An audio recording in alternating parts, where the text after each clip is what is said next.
I am so lagging. Oh shit! Prince Andrew settled the sexual abuse suit. Really? Yeah, with Geoffrey. I'm sorry, we're live. I don't know if we're live because I'm lagging so fucking much. Yeah, we've been live for 12 seconds. So All right. Welcome to Blues Clues. Blues Clues, Booze Cruise. Did you have a kid at the age of Blues Clues? I don't. I didn't have my daughter until I was like 40 something. No, I don't mean your age. I mean her age. Well, she's what, 16, 17? Yeah, almost Yeah, 17. my son's 15. Like the big pop, the show Blues Clues is a children's show with a blue dog or something. I don't fucking remember. Anyway, they always had like clues and stuff that were hidden around. And so Oh, my son I'm- got so into it that he was a little kid, like, okay. Oh, now I've lost video. What the fuck? No, I remember Clifford the Big Red Dog. Yeah, no, that's That was to be competition to Clifford. Anyway, we'd go around while we were walking with him, and one of us would put clues out in front so he could find the clues. Anyway, I don't have no idea why that came into my head. Like zero relevance to anything. Looks like so you're what's unplugged. up, man? Yeah, I'm trying to troubleshoot while we talk. Not much. Just had a good dinner last night for Valentine's Day with my daughter. Went to a sushi place. Oh, cool. Yeah, just a good time. Lay low. I'm not the big commercial guy. But sent some stuff to Chuck says Joe's old enough to identify with Lassie rescuing Timmy from the well. In fact, I do remember that show. I did too. I watched that shit. And of course, we all remember Old Yeller. Yeah. Which was the sad movie when the dog died. One of the cats we take care of came to the door the other day and was like crying. Camera? Oh, you had camera for a second, but it was like some purple thing. One of the cats, we have these cats that live in the neighborhood that we take care of, feed in the back, whatever. And one of the kittens was at the door crying by itself, and it has two brothers, and the other brothers weren't there. And the cat's crying, and I'm like, my kids are standing there. And I was like, "What, Lassie? What's happened?" Where's Timmy? My kids actually know the reference, and they're mortified. They're just like, "Dad, please." Hey, wasn't there embarrassing? Wasn't there an SNL episode like that too, where they were, or there was some like contemporary thing where they did a play on that, and it was, I don't know who, but maybe it was like a In Living Color skit or something, but I seem to remember something like that that was just so funny. Yeah. Hey, you're back. I'm back. All right. So what do you got? So man? I got Russians pulling the troops away from Ukraine. Yeah, looks like everybody's kind of reacting to that. Bitcoin's up to 44 something today. Yeah, I mean, I think I think what was the announcement going back to bases? Their garrisons, but is that the ones that are like 10 miles from the border? Or is that back exercise? In Eastern Siberia? We don't know, but I think it's a good start. It's kind of like when NATO ended, there was plenty of chance, or when the Soviets collapsed, there was plenty of chance to rub salt in the wound, but we didn't. Yeah, we just kind of were conciliatory and welcomed it and didn't taunt or anything. And so I think in this situation, it's kind of this, things change after that, of course, because the governments kept falling and then changing. So, stuff happened. But now, let's see how this plays out. I think it's promising. As we said the other day, I don't think he wants to really do this. I think I think it'd be an end of him as far as the leader. Because I think the other ones this other oligarchs would be super pissed off. But it's all the right moves. The military doesn't want to do it. So let's just let these guys back down gracefully and then, keep doing what we do. Yep. And then, get them into the EU somehow. I mean, that's the way I look at it. That's my goal there.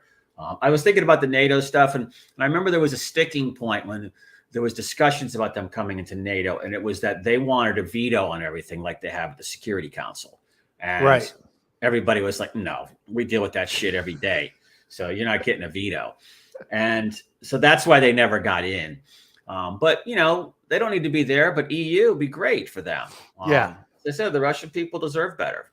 So Well, and enough of that. Good news. Good news. I think Putson made a calculated error with the nuclear threat the other day, and that shit's just like fucking out of line. Your own people are going to be like, dude, what the fuck is wrong with you? What Well, are you I didn't hear doing? this one. What did he say? Oh yeah, he was at a press conference when he was meeting with Macron. Was it Macron, French president? Oh, Macron. Yeah. Or Macron. Yeah, whatever. Yeah. He's at a press conference and he's going off about like the threat of nuclear weapons and blah blah blah blah, making this underhanded fucking threat of nukes. And it was there goes the fucking camera again. And it was like, dude, you're just way over your skis. Like, just not. Just what are you thinking? Nobody wants to hear that shit. Well, and also, where do you escalate from there? It's like exactly. when you throw out shit like that, it's like, and then people call your bluff. Yeah. I mean, again, we talked about what Khrushchev was always saying back in the early 60s, how we will burn you to the ground and stuff like that. And all the generals are looking around going, what the fuck does he know that we don't know? Because then his son even said, I thought there's an NPR documentary out, and he's like, I don't know what they were talking about, because there was like one or two that might have worked. So, I mean, it wasn't going to happen. So the same thing with these hypersonic missiles and hypersonic torpedoes. I think most of that shit is just blah, blah, blah for, domestic consumption. Yeah. Because the fact of the matter, they already have nukes in Kaliningrad pointed at Europe right now that could hit any target within 10 minutes. So, yeah, everybody knows it. So anything else you say, it's like, it's already there. The threat's already there. So it's just silly. And I think, like you said, the oligarchs are like, well, wait, what the fuck did he say? Because not only to lose their money, then they're going to lose their lives, at least the ones that aren't in London. Exactly. So, but anyhow, all good news from my feeling, because nobody wants war. Exactly. Everybody wants, unless you're an oil company. Yeah, well, that's what I was thinking. Everybody's or a like, defense contractor. Would the war like tank the economy? And I'm thinking, I know two sectors that would do really well.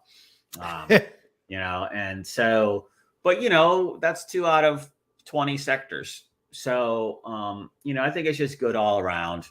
Let the stuff sort out from internally. Let them figure out what they want to be. I think that they really don't want this type of top-down totalitarian leadership. Yeah. But that's just my opinion. I'm no expert. So Binance Smart Chain is now rebranded to BNB Chain. They're really going all in on proving that they are centrally controlled, though, because I don't think there was a governance vote for the rebranding. Really? Oh, weren't they going like? Isn't CZ talking about taking that whole thing decentralized? Well, he wants his whole company to be decentralized, but I didn't hear anything. I'm pretty sure I would have seen something about a vote being up for governance for fucking rebranding the goddamn chain. I don't even think there is a governance mechanism yet, except for the what's the word I'm looking for? The people who validators, right? So they are increasing the validators from 21 to 41, which is good. Reduces the centralization a little bit more, but I think the validators are the only one that can vote. And the 21 first were handpicked. Look, I think CZ is brilliant. I think what Binance is doing is smart. I love how they connect the chain via their wallet directly to the exchange. I think all of this is good. And I think they are, I mean, we know statistically that they are the largest retail trading chain in crypto. Yeah. That's where all the retail traders are. So, there's a lot of benefit there. I think it's smart to rename it BNB for the token's benefit. That's a good thing. And they're going to take BNB chain. Wait, what was it called before? Binance Smart Chain? No, BNB chain. So Binance Smart Chain is becoming BNB chain. Oh, no, BNB Beacon Chain and BNB Smart Chain. The other chain was their original chain that they did before Binance Smart Chain. I just can't remember what the fuck it was called. But anyway, they're now both under the umbrella brand of BNB Chain. The original one becomes BNB Beacon Chain, and BNB Smart Chain. I mean, BSC becomes BNB Smart Chain. So look, I think it's smart. I think we're keeping the branding the same is smart. I think it emphasizes the coin, all that good stuff. So we'll see. There's a quote here from, in designing BSC, Binance had to sacrifice some decentralization to compete with Ethereum. CZ told CoinDesk in September of 2020. They are increasing the number of validators to 41 from 21. And they will function as candidate block producers.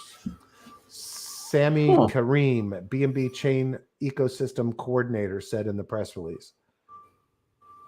Will embrace large-scale applications in GameFi, SocialFi, and the metaverse, blah, blah, blah, blah. So, look, it seems like a good move. Just for anybody that is looking for Binance Smart Chain, it is now renamed. Yeah, it's, I used to do a lot. Well, actually, I was over there recently too, but, this is, like you said, it's retail. This is where a lot of South Asians are located, a lot of Africans, a lot of South Americans. Yep. It's for the, smaller traders, smaller retail that don't have big chunks to play, and it's cheap to use. Yep. Unfortunately, there's a lot of people exploiting that there's a lot of, perhaps, I don't know what the polite word is. I'm going to say trusting users that get taken advantage of. But still, the reach they have, and they'll clean that up. They were always kind of the rug pull chain at the beginning, but of course we've seen that extend everywhere. Yep. But I think it's a great move on their part. So, I mean, I've always liked Binance. I was using it for a while, and then until we weren't allowed. Yeah, they finally kicked me off in October. But I didn't really trade much there. It was just I traded a shitload there, and it was a nightmare for me. Yeah, I know you had all the bots running and stuff, but I was like just doing different things. But a lot of times I was moving it off back into MetaMask or Mu or something like that, because I don't like leaving stuff on central exchanges after that Cryptopia fiasco a few years ago. Yeah. So, hey, did they ever pay up on that? You know what I was trying to remember? Because I think I had like 6 ETH in there, but ETH was like at $70 or something. And I can't remember remember they opened it back up and you could withdraw at least Bitcoin, I remember. Could you also take out ETH at that point? I don't even know I don't think they even opened up to withdraw anything. I think that they were, whoever the guy who's handling the bankruptcy is, has been dragging that. We should fucking dive into that at some point, because there was a lot of people, a lot of money in there. It was one of those big accounting firms that's handling it.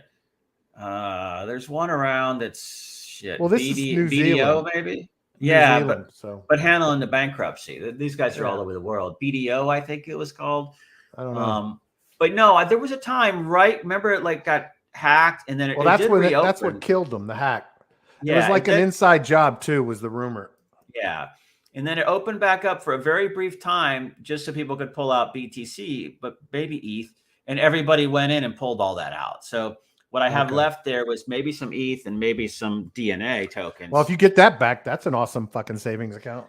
I know. It's such a pain in the ass to do it. I mean, you have to KYC yourself, give emails, and give account balances and all that shit. So you're kind of like, I kind of thought that there was a lot of money laundering going on there, and that some inside job pulled the plug on everybody so they couldn't track down who was there.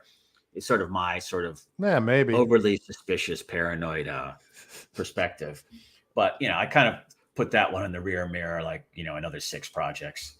Yeah. Well, look, I mean, we've got a long list of those that we just kind of write off. So yeah, because it's just not worth it. It didn't work. Just bank them. But I'll tell you guys, everyone, there was one like that I wrote off that got tanked, and it was down like 0.0001 or something like that, and I was stuck with a couple 100,000 of those, or almost, maybe not a million, a lot, and I just wrote it off and just let it sit, and then lo and behold, they end up getting listed on an exchange, a little over a year ago, and boom, what was 0.5 zeros and a 1 turned into like 16 cents a piece. Yeah. So, that's when I went in and essentially dumped everything.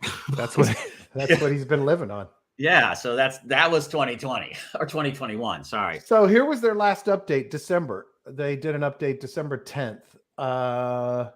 They want everybody to do their claims registration. Of course, you have to have your record in your account in order to know what you had in there. Yeah, see, I I don't have actually that. did download mine, but I didn't have much left in there. I wasn't using it as much. Yeah, my hardest part is I couldn't remember which email address I was signed We in with there. expect to file applications on these matters to the court in the first half of 2022. Approving a distribution model, confirming what is to be done with unclaimed assets, setting a cutoff date for claims to be received and assessed. Well, I will file it then if they're still taking it. Yeah. Yeah, you can find it on the link on their Twitter page, their Twitter Okay. handle. Yeah, Grant Thornton. There's your accounting firm, not BDO. Grant Thornton. Okay. Yeah. So a little more on BlockFi because, Pomp is one of the biggest investors in BlockFi. Anthony Pompliano, a.k.a. Pomp.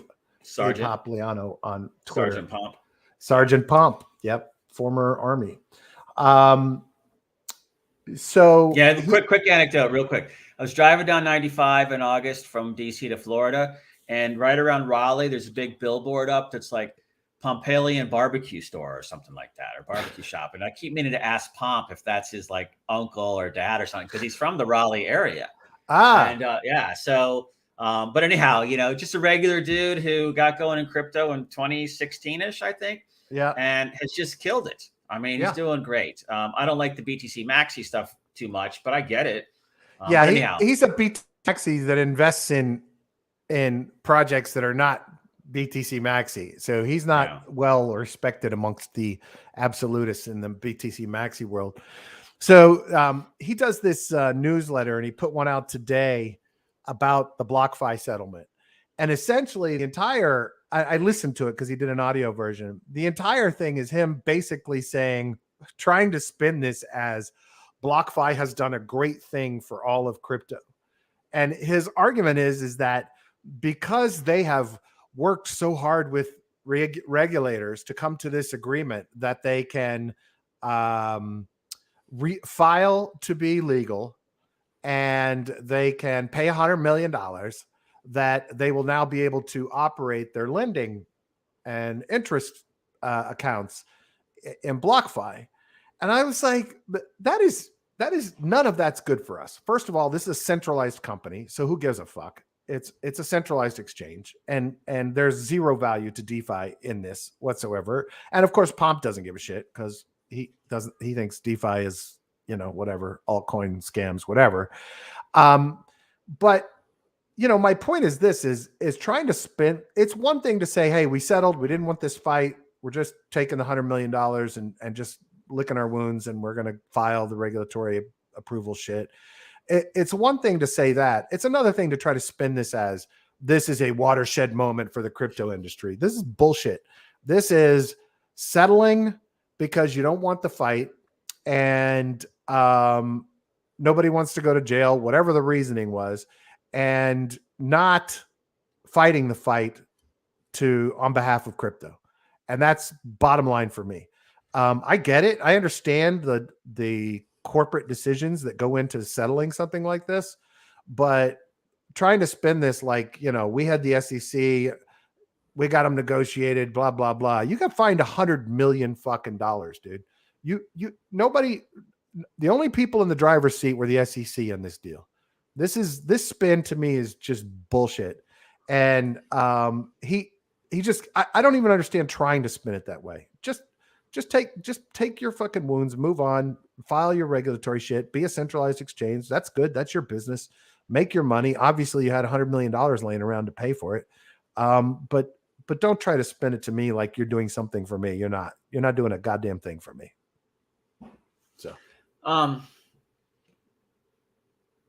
did anything are they now, do they have an interest bearing product now? No, because they have to file with regulators to get approved.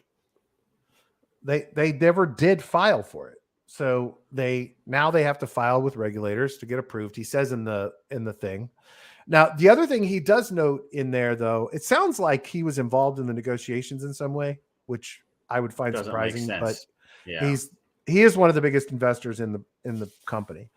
But one of the comments that he makes there is that this is the SEC's first shot at dramatically increasing fines, and that they have said that the fines were too small And so it didn't discourage people. And so now they're going to go hardcore with the fines, which that doesn't surprise me. The thing that they've done now is, by settling, is set precedent that $100 million fucking fine is okay. Look, it just kind of irks me. I want somebody to stand up and have the courage to really fight some of this stuff. The charge by the SEC was that they deceived investors about the risk of the investment. I would assume their attorneys put all kinds of warnings and everything else for people when they went and signed up for this, since they're a centralized company. But who knows? Maybe they just said, "Hey, come lend." Boom, you're in. I don't know. That just would seem a little strange to me for a centralized company. But anyway, so I'm just not appreciative of the spin. I think they should have just said fuck it and moved on. That's the choice they made. He's probably going at it from what's his company called? Morgan Creek Capital or something like that? No, he's not I don't think he's with them anymore. Now it's called Pomp Investments. Oh, because, there is, if you're an investor, you don't want open-ended litigation and open-ended issues that are going concern issues, to be honest. Of course. And so any settlement or agreed upon settlement is going to provide clarity in that. But I would have hoped that there would be some clarity around what the rules are. Well, he's claiming that it is. Here's what he's claiming. And you guys could read this if you want. What he's claiming is that because they settled, they have now taken the step for regulatory clarity. He says that in this piece. They've taken the step for regulatory clarity on behalf of all of crypto. Well, bullshit. It's the same filing that's always been in place. Nothing has changed. They're just saying if you're going to offer an interest-bearing lending product, you must file with regulators the same shit that anybody else offering an interest-bearing lending product has to file. Yeah. And so they've done. I don't have an answer for that. Alexis is going to chime in here, and so they haven't done anything to clarify shit, and it's just stupid to claim it and try to pretend. Didn't Coinbase get encircled, both get in Poloniex or whatever, getting the same issue for interest-bearing coins? They both paid fines. No, Coinbase went to the regulators and said, we want to launch a lending product. Right. Met with them for months, going down to see them, trying to get them to talk to them. The SEC keeps claiming they want everyone to come collaborate with them. Come in the office. It's like, come in the DNA. Fucking wolf's den. Come on in. Tell us exactly what you're going to do so we can kill you. What big eyes you have, Gary. And they tried. And then the SEC just said, we're not meeting with you. Fuck you. If you do this product, we're coming after you. And so they did it anyhow.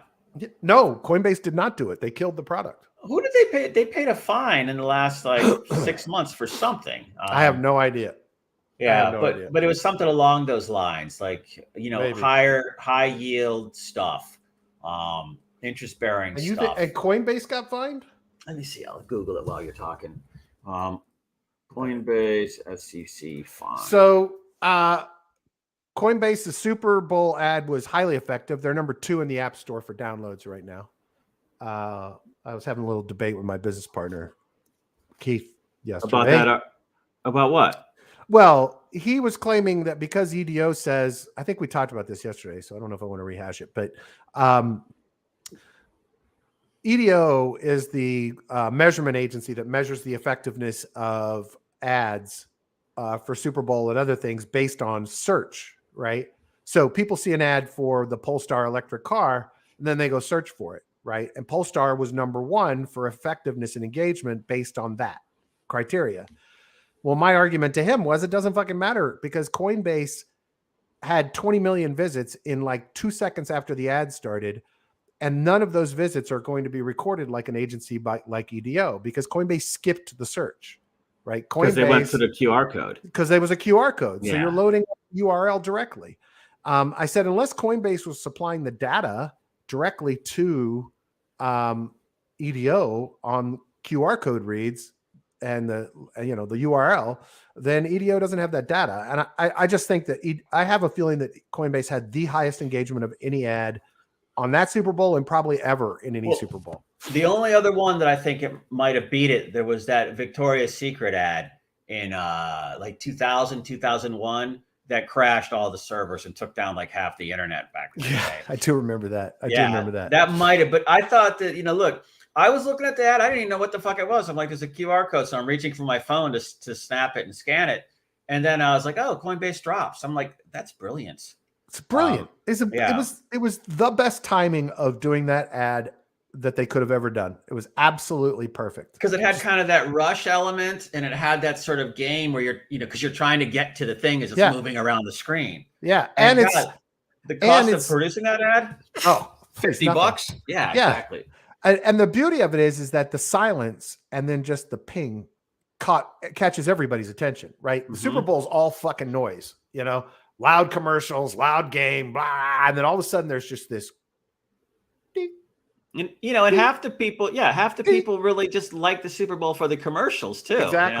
Exactly. So everybody's watching the commercials, not going to the to the refrigerator or something. No, I found the Coinbase fine. It was with the CFTC, and it was $6.5 million fine for reckless, false, misleading, or inaccurate reporting, as well as wash trading by a former employee. March 19th, 2021. So I think look. When you're public, obviously there's different rules. And I think everybody is in the gray area can have their hands slapped at that point. But, it'd be nice to clarify the rules a little bit better.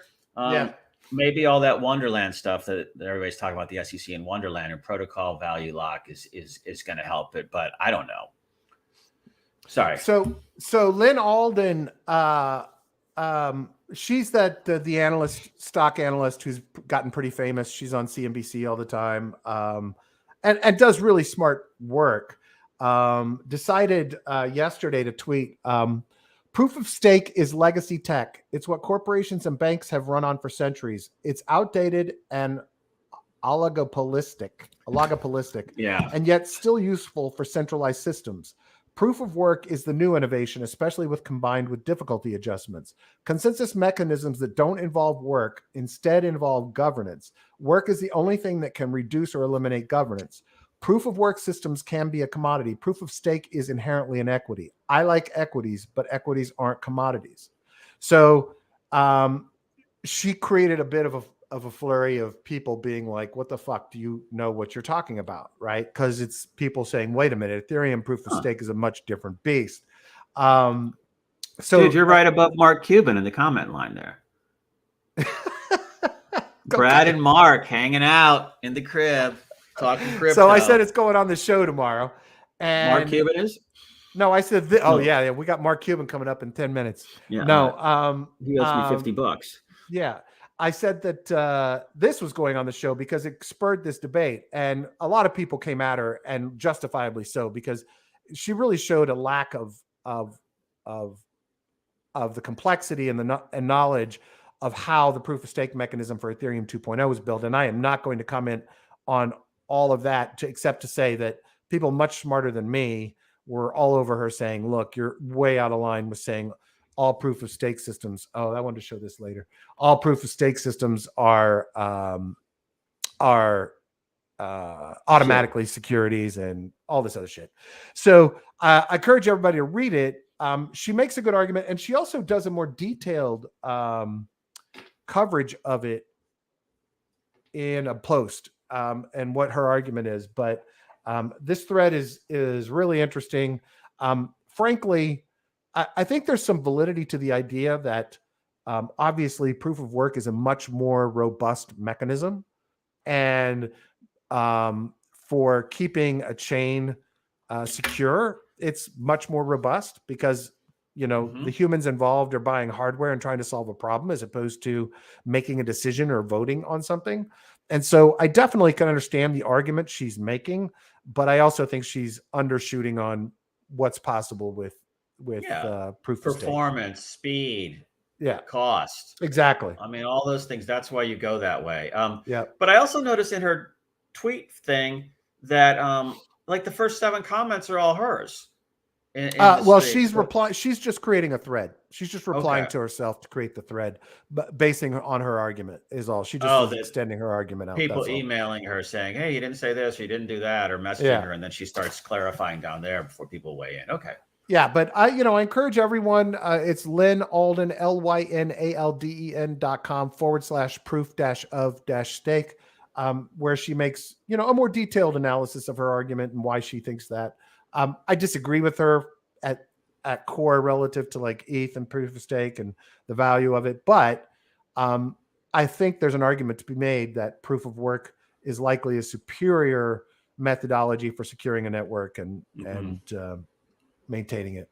Well, is she a BTC maxi or is she just pontificating here? No. She's just she's a very I find everything she does to be very thoughtful, solid analysis. A lot of people look to her for analysis on the market, crypto and stocks and commodities. She seems to be incredibly smart to me. So this is her just having an opinion on this particular topic, but she is not. I don't think she's a Bitcoin maximalist. So this cool little tool, I'm trying to remember who released this. Where is it? Mudit released this tool. This is a great idea. Yeah. So this tool goes and searches for shit you've said that can get you canceled. So you can go delete the tweets. So you put in your Twitter handle and there are two searches that come up. Search 1 is one series of words and search 2 is another series of words. It's really, you could do the same thing yourself manually, but it's kind of fascinating to watch, to see your tweets that have included words like kill and that kind of shit. So this is on mine. We'll see what comes up with whatever loads. Abortion or anal or asshole or assholes. Yeah. There you go. AIDS United, baby. Yeah. So, most of mine, I'm not too worried about so far. I did an initial scroll, things like bitching, the word asshole. That's like one of my favorite words. So, and then it goes in, it probably would go deeper into some of my old school political tweets, which might get me in trouble, but I don't give a shit. But anyway, just a fascinating little tool. What? No, I was looking at the one. I'm not going to repeat it, but I was looking at one of yours. Look, I don't mind a little bit of profanity, obviously. I'm reticent sometimes about, saying fuck and shit and stuff like that on there. But, me too. I never say that. Sometimes it helps, fucking asshole. It emphasizes that they're an asshole. So I don't care. Yeah. But I think the stuff that I would watch out for myself is that, here's one thing is, I've traveled all over the world extensively. So I find when I'm in countries, I start, I'm mostly talking to the people that speak some English, right. But they don't really speak English, say like we speak English. They speak it with their indigenous accent. And so I find myself just having lived overseas so much that my English starts turning into the way they speak English. So like in France, I'll start speaking English like the French people are speaking English, or in China, I'll start speaking English like the Chinese do. And then when I tell a proverb to them, like I would, would say that one where I say, Confucius says journey of 10,000 miles begins with very first step. But I'll say it to them the same way they would say it to me, because, and then it sounds like, I could get in trouble because that's out of context. Yeah, exactly. Like I'm making fun of somebody when I'm not. It's, one thing about Chinese is that you don't conjugate the verbs.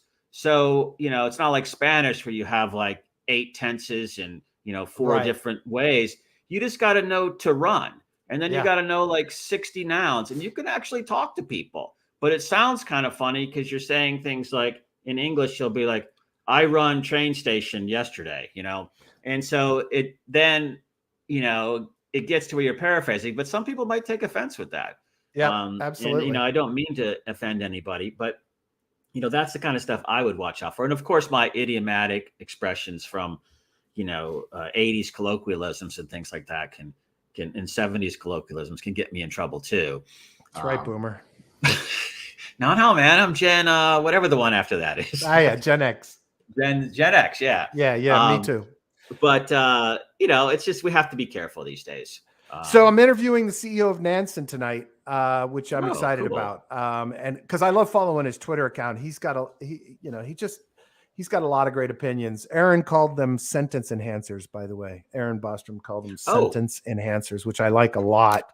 And my mother-in-law and my parents are just horrified at the language I use around my children and that I allow my children to use. So, but we have a philosophy from dad that is words are just words.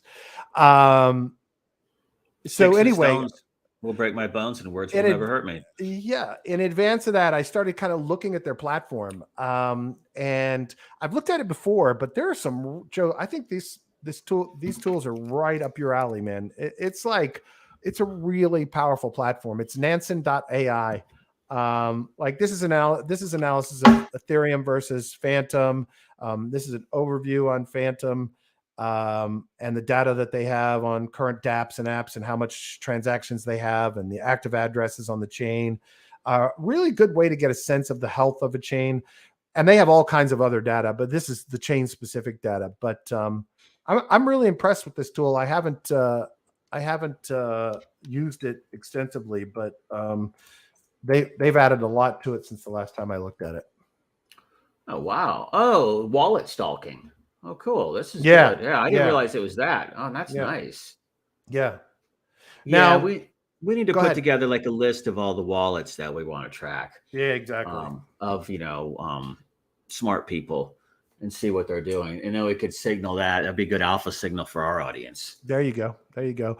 Dex.guru just raised 5 million. I love this tool because I love where I think it's going to go. It's got some loading performance issues at times, but this one actually allows you to track wallets based on a specific coin. You can see like big wallets that have dumped a lot on a particular coin. It's cross-chain, so I think it's got Phantom, Avalanche, BSC, Ethereum, Arbitrum, Polygon, and Optimism. Really powerful tool. It's basically a trading terminal. But has all kinds of cool data about, you can segment out trades by whether a whale has traded recently and how much they have left and activity within the liquidity pools related to a given token. And they have just about everything you'd want to see in a platform in terms of the number of tokens available that you can find and search. And you can immediately switch between chains, right? So you pick a token instead of a chain. And then when you pick that token, it'll ask you to switch to chain in your wallet. So in any given search, like you could find all of the instances of Ohm on the different chains, pick the one you want to trade on and trade. The only thing they're missing, as far as I'm concerned, is a bridge. If they integrate a bridge into the back end of this thing, game over for me. I'm not trading anywhere else. They use 0x protocol a lot on the back end, so they get best trade rates. And I've tested them several times against Matcha and against others, and they do a phenomenal job of getting the best prices both ways and of having like as many tokens as I could find. The CEO said he would come on the show, but he's just been too busy. But impressive team. They're having right now they're having some kind of for ETH Denver, a hackathon contest. People that can use their APIs for creating a Telegram bot, a Discord bot, and then an open contest. Anyway, great product. If you haven't used it yet, you might want to give it a shot. It's a great way to get all your trades in one place and not have to deal with hopping between different chains and swaps and the like. Huh. I'm just looking at something on the three biggest movers. Matic's up today too. I thought something was kind of interesting that I just saw that where was it? That Uber's talking about taking crypto now. Yeah, I saw that. I did see that article yesterday, and the CEO said something like, if you're not in it, you're a fool. Something along that lines. So, and the crypto market's back above 2 trillion market cap today, or it's 6 hours ago. So nice. I'm trying to see what else. A lot of people. Yeah, good stuff. What else? It's a really good site. It's dex.guru for anybody that wants to check it out. I really like the platform. I like how they build. They're smart. They are going to have a token The way that people will get early access to it, it won't be an airdrop, he said, but the way that people will get an access to that is when you execute a trade, there's an opportunity. They don't take any fees on any of the transactions. When you execute a trade, there's an option in the dialogue that pops up to give them a tip, some percentage of the transaction fee, which is a nice way to do it.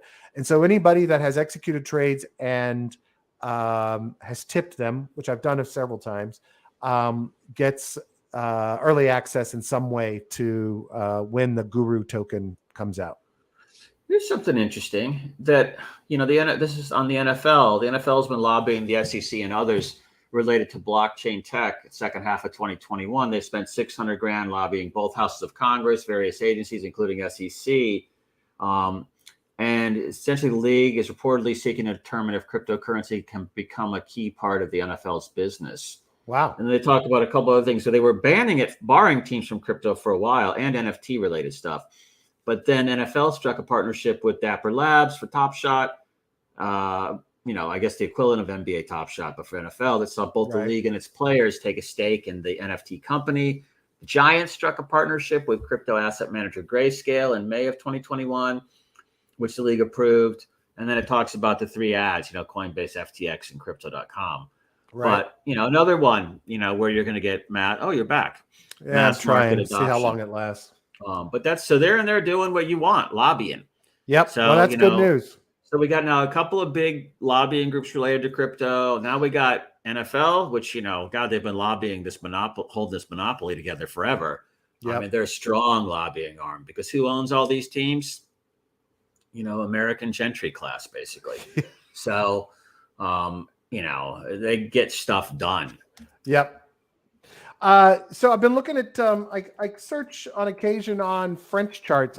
These guys are cool. I am assuming this has to do with a couple of, I don't know why it's called French charts.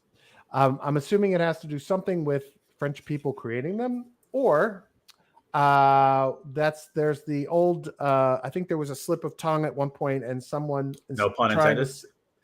Someone trying to say the future of finance accidentally said the future of France. And so there's been an ongoing joke about, the future of France. DeFi is the future of France. So I don't know, but I think we're going to start running a little segment where we run through some of these strategies and talk through them. There was one I had up earlier today, but I don't know. The Aave one? The pay your rent. Yeah. Borrow to pay your rent and get paid to borrow one, whatever that was. It was Aave Chan or whatever was the Twitter handle. Yeah. Aave _ Chan, I think. That one. Anyway, here's one. This looks like straight up easy for all of our users to understand. Oh, yeah. It's just bada bing, bada boom. Done. Bada bing, bada boom. All right. So this one starts off with your funds 20% in ETH, 80% in Aave.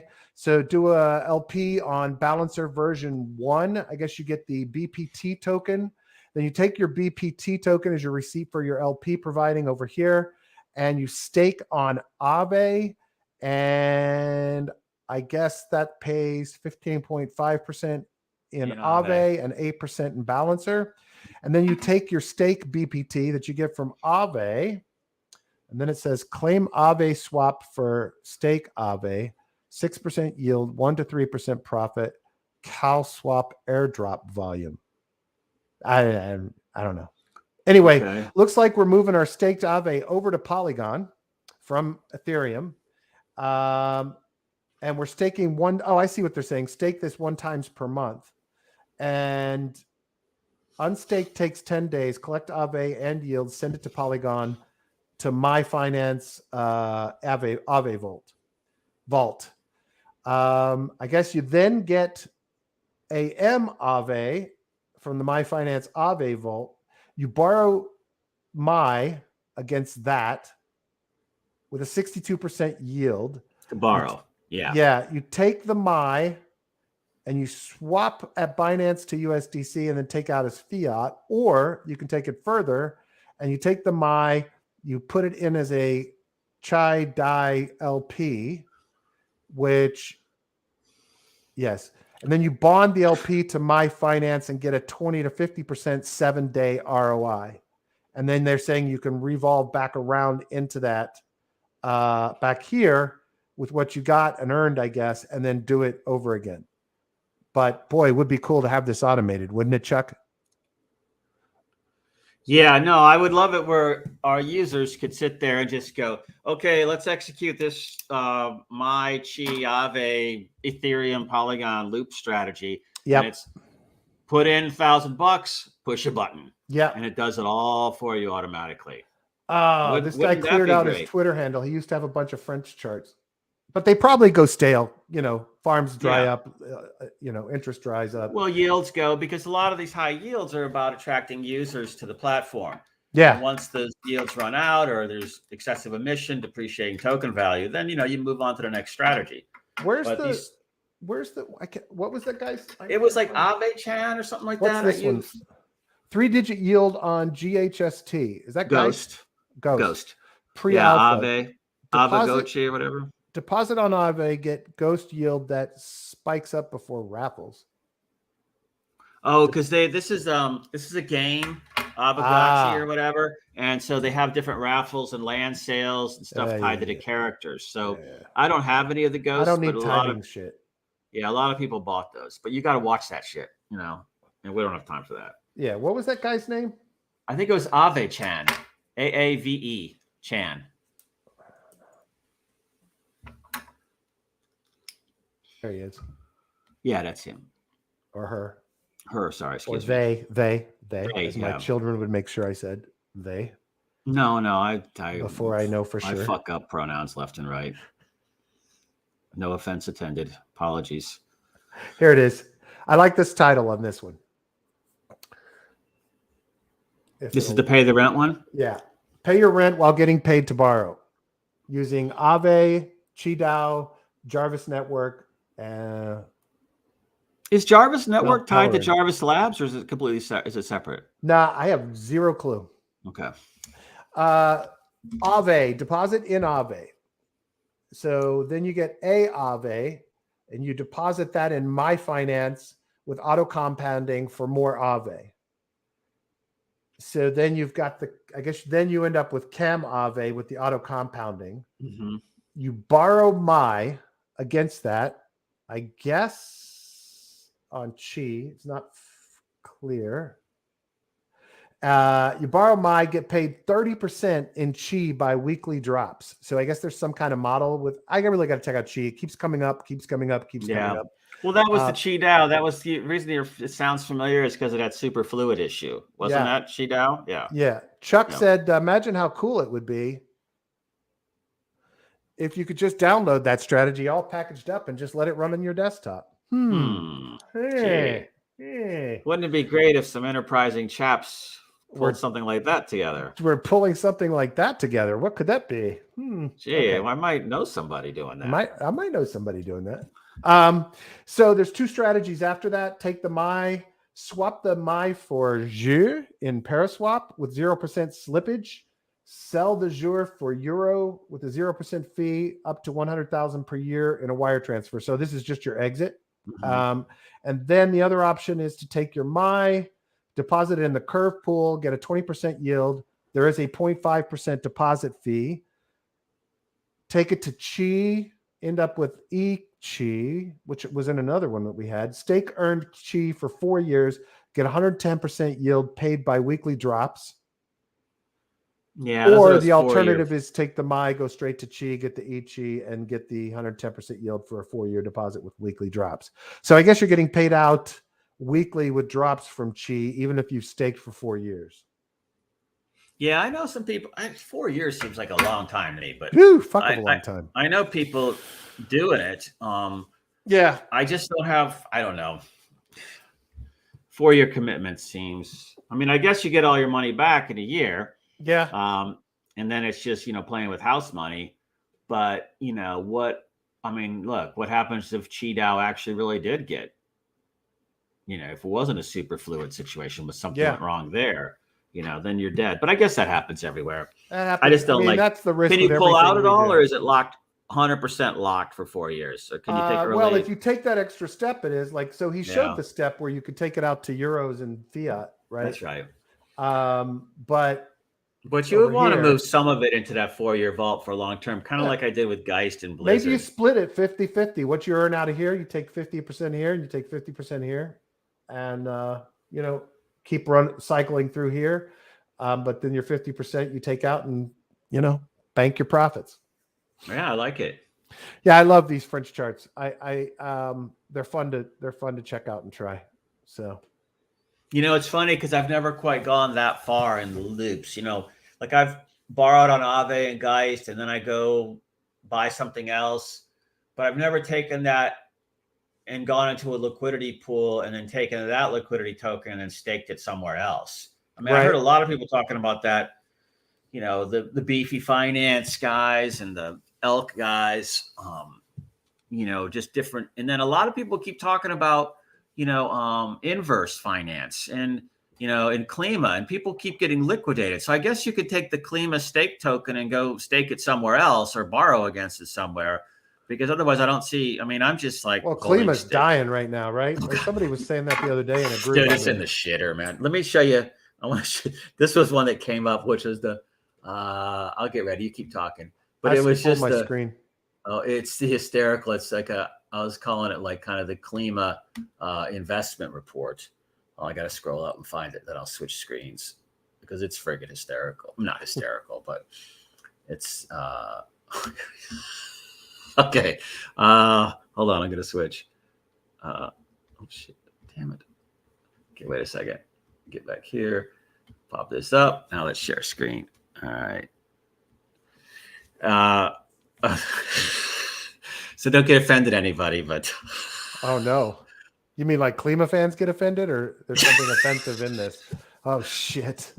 A big old tire fire. Oh, man. That's ugly. That's ugly. One of these guys posted it, who's a climate denier, who somebody talked to getting into Klima, and he went in anyhow, and then of course he's gotten torched, and so he's posted this shit everywhere. You know, it's like, I don't know. I still like Klima because of, like, I think the long-term goal there is to get parity with, you know, the BCT token price, but that's like at 5.73. Right. And, you know, I bought some Klima at 2,500, 1,800. I mean, I've bought like 5 dips over there. It reminds me of the IT services days with .com when I doubled down all the way to zero with, you know, Razorfish and Scient and Viant and all those companies, agency.com. If anybody remembers those, they were the ones that kind of created the internet, built all the websites for everybody, all the corporates and all the individuals. And they came from the advertising side into internet. But, you know, I mean, what are you going to do at this point? Yeah. You know? So interesting, real quick, that French chart that I was showing. Yep. That was actually by a guy named Mark Zeller. It's at Lemiscate, Lemiscate. I'm sure that's pronounced some other way that, you know, culturally, I'm just an idiot. Anyway, he happens to be head of developer relations at Aave. So he actually works for Aave, which is a smart strategy. Anybody that's got these kinds of tools that they're putting out as protocols should be publishing these kinds of French charts that they can interact with, partnerships they have, ways to earn more money. It's just smart. It's just smart. Anyway, so that's interesting. Joe, that is everything I had on my list for the day, buddy. No, that's perfect. Yeah, I got to run at hard one stop myself. All right. But look, what else is going on? I think, you know, I mean, markets look good. I mean, everything's up. Crypto, equities, gold, everything's going up. So I will say this. I was listening to All In Pod this morning, and they were talking about a study out of Michigan. Consumer Pricing Bureau or whatever. Basically consumer confidence is shit right now. And, you know, the whole idea that that inflation turns to recession could be potentially happening here because wages are not keeping up with the rate of inflation. And frankly, look, I'm a markets guy, but the fact that consumer good companies are publicly stating that they're ratcheting prices up 20 to 35%, just to take advantage of inflation so they can basically fuck consumers because consumers still have to buy their products. They are part of the problem. They are part of causing this problem because what happens is consumers say, fuck it, I can't afford the shit that I want to get at the grocery store anymore because even though I have a much bigger salary now, hourly wage, whatever it is, I cannot make enough to keep up with the inflation of prices. And so what happens is they stop spending, and some of them try to save money, but most of them just stop spending on the things that they don't necessarily need. And then we fall from inflation into recession. So that's one of the concerns I'm just kind of keeping in mind, is that we could potentially dump into recession. There's a lot of people that have predicted that would happen at the end of this kind of inflationary model. The inflation went up. It's still high. It's still bad, but it's actually looks like it's slowing down somewhat. But, at some point, capitalism has to also fucking have a conscience, For me, there's capitalism that is all greed based. And then there's capitalism that says, okay, I'm going to make as much money as possible, but I'm going to do it so that I'm not fucking over the average citizen. And I think that, our embrace of capitalism has gone over the edge in some ways in culture and society in this country. And I definitely would like to see a little bit of a pullback on some of that, but it is what it is. At the end of the day, they have to appease and make happy their shareholders, and any opportunity they can to make more money is their obligation as an officer in a company. So it's a bit of a mixed bag. And I certainly don't want regulatory influence on this, but I definitely think we have a problem if companies can push us into a recession because they're irresponsible about the inflationary impact. Anyway, so on that charming upbeat note, I think it's just something to keep an eye on. But go ahead. I'm good. No, it's too big of a conversation for 3 minutes. Okay. But I would just say that real quickly that, look, when interest rates go up, cost of capital goes up. That means access to credit and liquidity goes down for corporates mostly and, high net worth types. Does that slow the economy down this time? I don't know. The economy grew, I think, 5.9% last year, which, is a pretty big number. Yep. As far as recession, usually that means, fewer jobs, earnings suffering. And I don't know if I necessarily see that. I think I see I don't know about who, the people who stopped looking for work, but, Right. I know that we're at pretty close to full employment at this point. And as to the corporates, I was just looking at ExxonMobil's fourth quarter earnings, $9 billion, $23 billion over the year of 2021. Now, that's a big number, but, how much did they make? How much did they lose in 2020? So I think a lot of these corporates, while being super greedy, are trying to make up for 2020. But I definitely agree with your key points that, there is a social capitalism cost. So there's a social cost to society when the big corporates gouge the underclass and the people who can least afford to take a hit. Because who does most of the driving and commuting? It's not us. Yeah. It's people that have to drive to go to a wage job in the services sector facing consumers. So, they don't have the discretionary ability to earn money behind a laptop sitting in their house. So you got to think about them and how that works out. I mean, in my mind, because they're the ones that kind of keep the spending going. You can only buy so many Rolex watches and super yachts. And, the real nut grinders in the economy are the ones that really keep it going. So, something needs to be done. I don't think the interest rate hike cycle coming is going to be as catastrophic as some have thought.